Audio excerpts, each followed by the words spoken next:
Okay, I'm doing a unboxing of the Trumpeter 1/16 scale Panzer IV H. I just got this in yesterday from Rogers.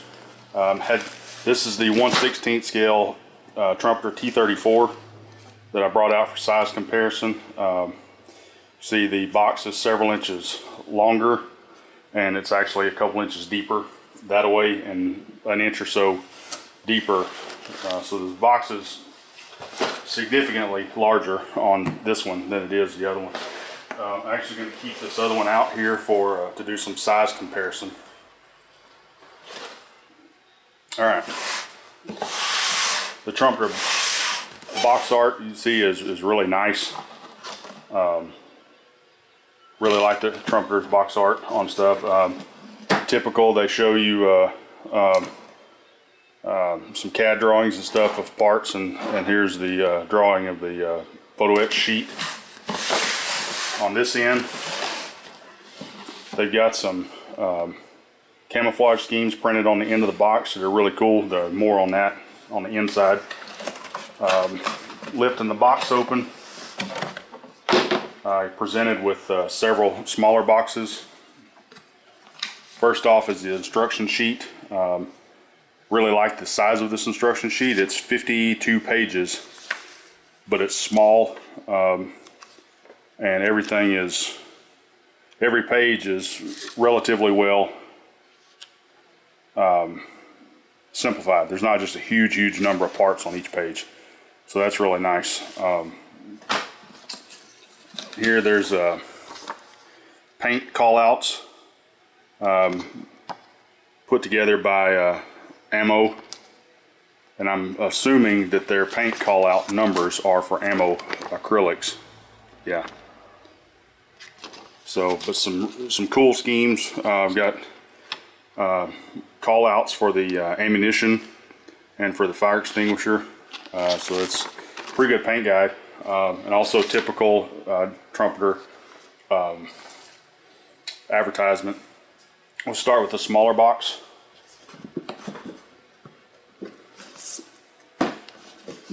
Top opening.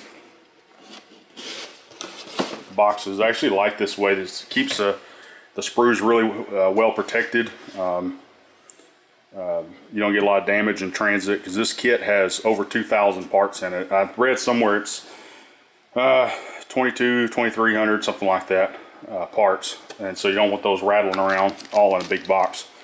There is a Facebook page. Dave Parker, the editor for Air Modeler magazine, has started a Facebook page with a lot of people building their Panzer IVs on there, including himself. So there's a lot of good references on there, what other people are doing to kind of detail theirs up. David's also making some detail parts like he did for his Tiger II that he did. So having followed that Facebook page pretty much daily, I know there's some of the shortcomings of this kit already, but I'm going to try and look at this as objectively as possible, and see what's actually in the kit. Here's your clear parts,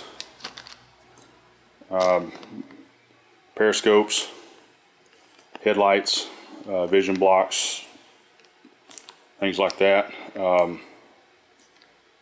Pretty nice stuff. It looks comparable to a 35th scale. What I'm trying to mentally compare this kit to is a 35th scale Dragon kit, which is pretty much the gold standard for Panzer IVs right now. Here's your idlers. I'm not going to pull all these sprues out of the packages, so just bear with me, but because there's just too many parts to pull out, I don't want to mess them up. So there's the idlers, cupola.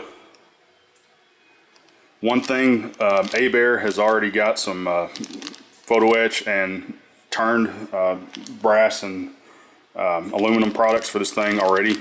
One of the things they have is the muzzle brake. There's the kit muzzle brake, at least part of it. I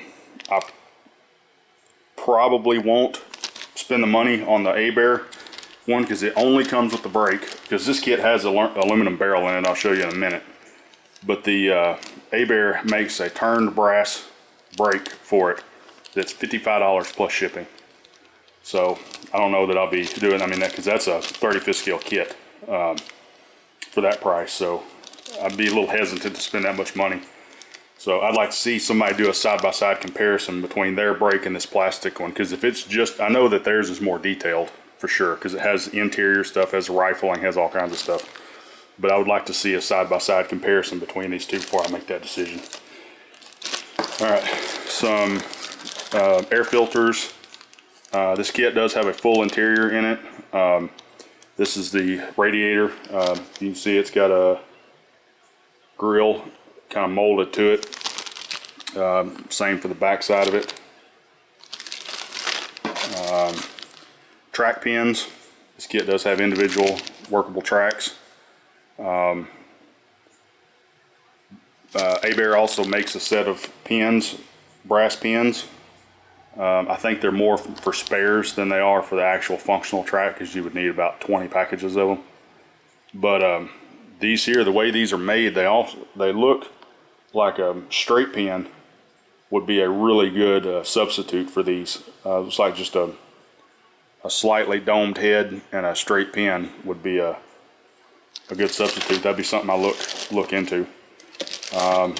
More suspension parts. There's the bogey mounts, and let's see if I can get to focus. There's casting numbers on these. I'm not gonna pull every part out of here. I mean, because there's just sackfuls and sackfuls and sackfuls of parts, and I don't want to keep this thing under a half an hour. So there's the first box. Second box.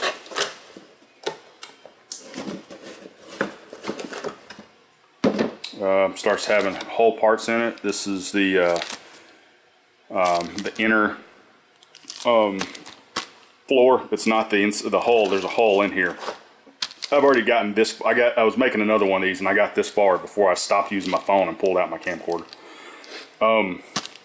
This is just a skin that has a cross member and some other stuff in it. Because again, this thing has a full interior in it. Here's the upper hull, and also I can get it around here, the brass barrel or the aluminum barrel that's in it. But looks like, just looking at it, it looks like some fairly nice weld detail, bolts, whatnot.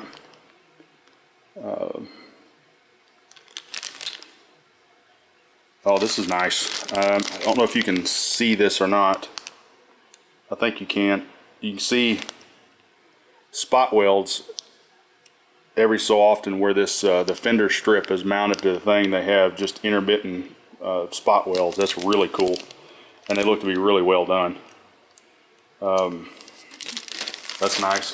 Here's the hull comparison on the T-34 and the Panzer IV. Of course, the T-34 hull has the fenders already on it, but if you look at it, I mean, it's once the fenders are on the Panzer IV, it'll be just equal to or just a touch wider overall than the Tiger or the T-34. I'm sorry.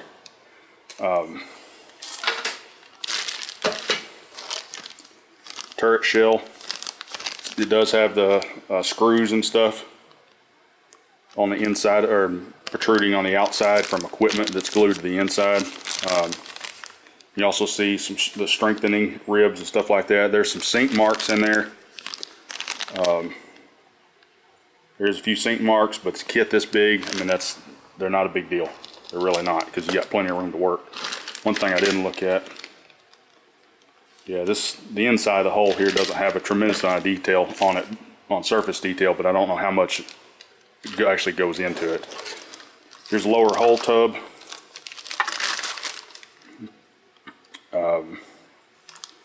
Looks to be really nice. There's weld detail around the bogey mount strips there. Plates and whatnot on the bottom, bolts and things. One thing I do know, the escape hatch on this thing, on the reverse side, there's no detail on the reverse side, so that's something that a lot of guys are scratch building, which I'll probably end up doing as well. But it looks to be pretty straight. It doesn't look to be warped. One thing I do like is that the sides and the bottom, it is a tub. It's not a flat pack. For those of you in the club, you'll remember that I'm building the Panda 1/16 scale T-34, and the hull on this was all flat pieces, and it was extremely tiresome to get put together. So I'm really glad to see that that's a solid piece. Here's the tracks, very reminiscent of model CASMs, same color. Same type of thing where they just got the pins to go through. They look like they're going to be really simple to put together. There is 1, 2, 3, 4, 5 attachment points per link, so just like normal individual links like this, they'll take a little bit of time to clean up, but again, they're big, so not too bad. Here is decal sheets and decals for the ammunition. All the different kinds of ammunition that's in it.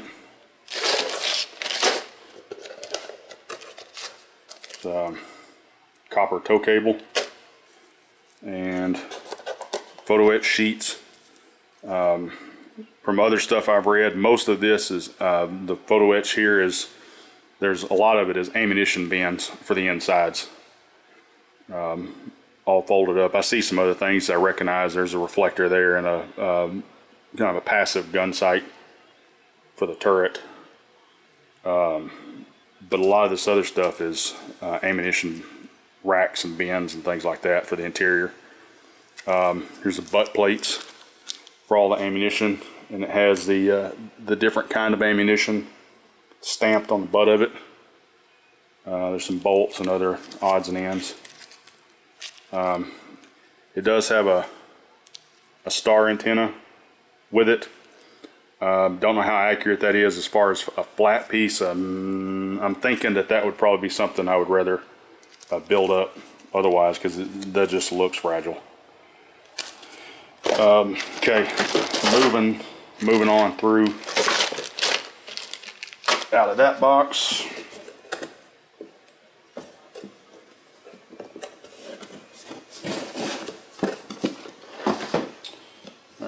Go to this one.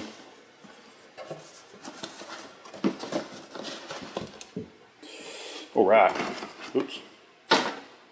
We got immediately on top fenders that look to have fairly nice detail on the top edge of them here. Now for the $64 question. Aha. Reverse detail on the bottom. Kudos, Trumpeter, for doing that. Looks like, you know, nice, a nice effect on the bottom. Good job, Trumpeter. Front plate here, glacis plate. Got some nice. Get it where y'all can see it. Got some nice welds on there. Got the rebate cut around it for the hatches, the brake covers and everything. And on the reverse side, you got the strips and stuff that hold up the inspection hatches and everything. This thing pretty much cries out to be opened up. It really does. There's a few pieces of the skirt armor. This kit does come with full turret and hull skirt armor. A couple of the brackets right here, which they are actually very commendably thin. Actually, I've seen 35th scale kits that had thicker skirts than that on them, skirt armor brackets on them. So that's really nice. The skirt armor itself, once I get it out and I'm able to look at it, be able to tell more about it, but I may end up replacing some of the skirt armor But I mean, it did have some size and weight to it. To my recollection, skirt armor was typically 5mm armor plate. So I mean, it's not sheet metal. It does have a little bit of, it's about 1/4 of an inch thick. So it does have some heft to it. Some engine deck parts, and all of this is very reminiscent of 35th scale kits. The hatches, hatch covers. This is the attachment strip that goes between the hull halves. It's like some stuff for the fan that goes underneath this. Yeah, some pretty good looking stuff there. So I'm gonna try and buzz through this as quickly as I can. Got some of the tools on this page. Shovel. Looks kind of plain. Probably be picking up a generic photo etch set to help doll this parts of it up, and this is pretty typical. My 38T though, this is miles ahead of that 38T because it was extremely basic. So a little help with the tools probably would juice it up quite a bit. There's some pieces of the brake covers, or the brakes, in here.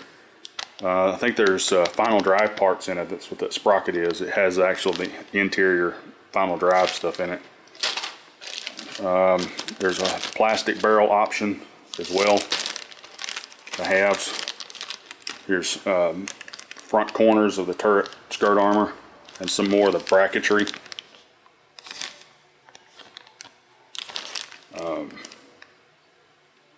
It's like the forward drivers, co-drivers hatches. Engine firewall, pretty nice. Turret floor, or fighting compartment floor rather. Transmission halves. The fighting compartment floor that's actually underneath the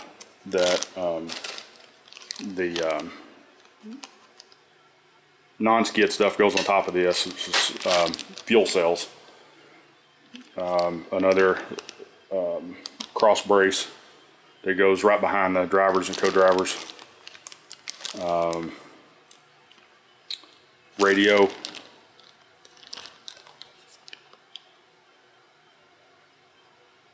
Not bad. Be interested to see what the bracketry and everything looks like for that. Some more hull parts, idler mounts, rear panel on the hull, upper rear panel, exhaust, muffler and everything, side doors.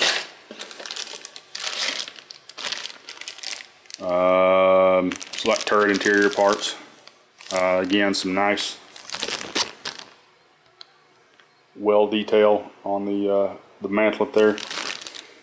One of the things, and I missed it going through one of the other packages that I'd already seen, was the machine guns in this kit. A-Bear does make some turned brass MG34s with armored barrels for this, which I may pick some of those up for it because they're relatively inexpensive. They're $10 or $12 a piece.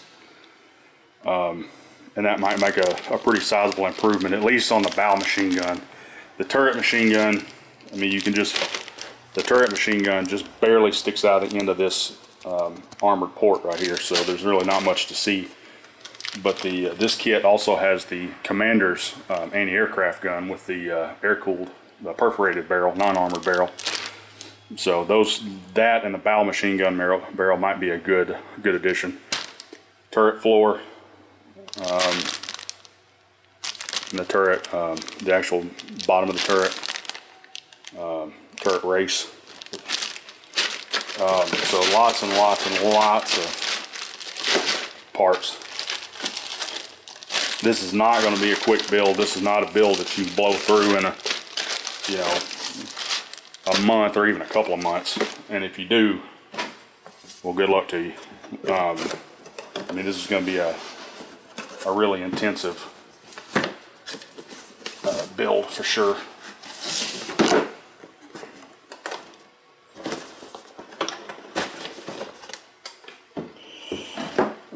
more interior parts, brake drum covers, steering brake covers. Dave Parker has shown on his, made some changes on them that I'll probably follow suit, drilling these holes out around it and putting screen in it. Really helps the look on it. Geared final drives, which is really cool. Bell housing for the transmission. You can see again the holes in it, there and there. Also have screen in them. There's also the seat right here. As you can see, it's the back and the butt of the seat. One thing I already know about the seat on this thing is it is about 1/3 underscaled. Dave Parker's already mastered a replacement seat for it. Should be just a drop-in part, which will dramatically punch up the driver's area with these new seats. Engine block. The engine, the photos I've seen of a built-up engine looks pretty simple, but then again, that Maybach engine is not all that complicated anyway. So some simple upgrades on it would really go a long way. Here's the other part of the radio. Cylinders, covers, separate fans. That's nice. Lots of little engine parts here. Just a little bit of everything on here. Some tools, some grab handles. Just lots and lots of crap. Okay, here's the skirt armor panels. The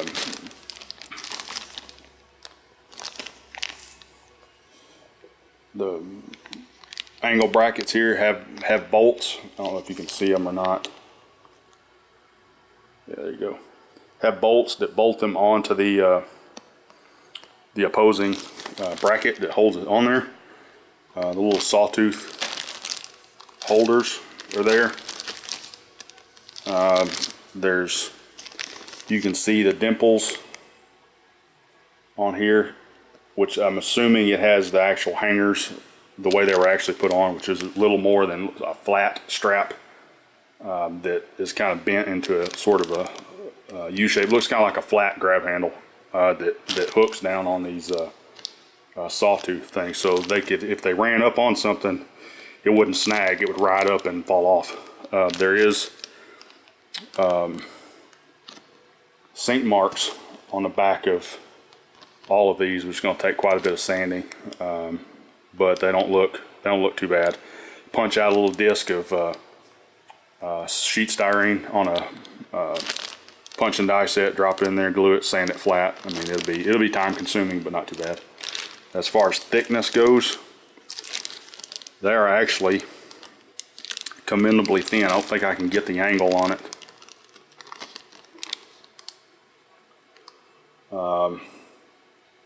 Yeah, I can't really get the angle on it, but they just take my word for it. Well, you can actually see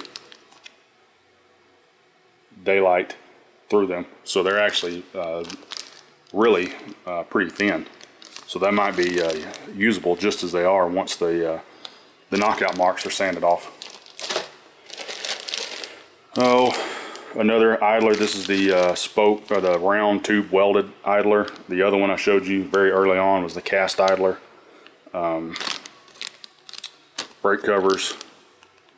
There's some discrepancy with the brake cover vents. I understand, but I don't know how I feel about that. It may not be as big a deal. Road wheels have separate rubber on it, which will make it nice if you want to do a burned out or a missing, damaged rubber.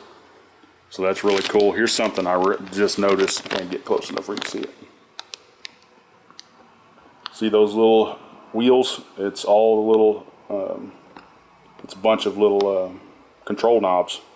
Look like for fire hydrant type things, but I'm assuming they're for a bunch of different pieces in the turret control knobs and all that kind of stuff, or transmission, something, I'm not sure just yet. But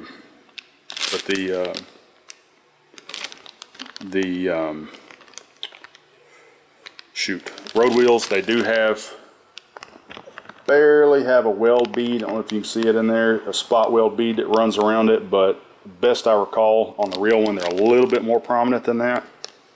So what I'll probably do is go through there and put a few weld beads around it, little spot weld beads around the thing to help punch that up a little bit. Another thing, road wheels. It's another part of it. It's the final drives, a sprocket, and these tubes are, I think, part of an air filter system. They had a tropical filter on some of them on the side, and I think that's what that's for. Sprockets look pretty good. Go together, very reminiscent of a 35th scale kit. Like I said, in my mind, I keep comparing this to a Dragon kit. There's the 2-meter aerials right here. This would be something I would pay money for in brass, because it's a tapered 2-meter aerial that would be very hard to get off and get sanded down and remain straight. And it was a rigid rod, so keeping it straight is important. Springs, leaf springs. Unfortunately, it does have they are in halves, so they have a mating surface down the middle, which will take some sanding to get covered or to get fixed up. But you know, a lot of 35th scale kits are the same way, and this is bigger. So bigger, usually it's more area to cover, but it's usually a little less tedious to clean them up. With the return roller mounts down here. Here's the ammunition, and thank God these are not in halves. It's just a whole bunch of ammo, different kinds of ammunition, high explosive, AP, just all kinds. And then again, they have just a blank butt because they've got the photo etch pieces I showed you to go on there. More ammunition. Here's the tires, the actual rubber portion. Molded in black. This is not vinyl, thankfully. The seam line on it actually looks very faint to go around the outside of it, so that should be quick to take off. I'm trying to see if I can get the camera to focus on it. Probably not. Okay, you barely see the writing. It does have the Continental logo on the rubber, but it's spelled with a V instead of it's CONTINEV. It's misspelled for copyright reasons. More suspension parts. That looks to be everything out of that box, and I think that was the last box.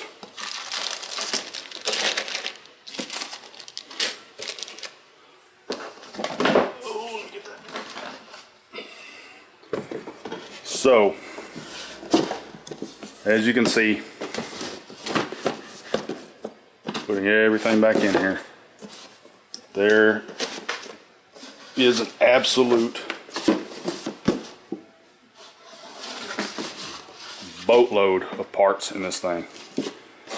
But for the most part, I'm fairly pleased with the detail on it.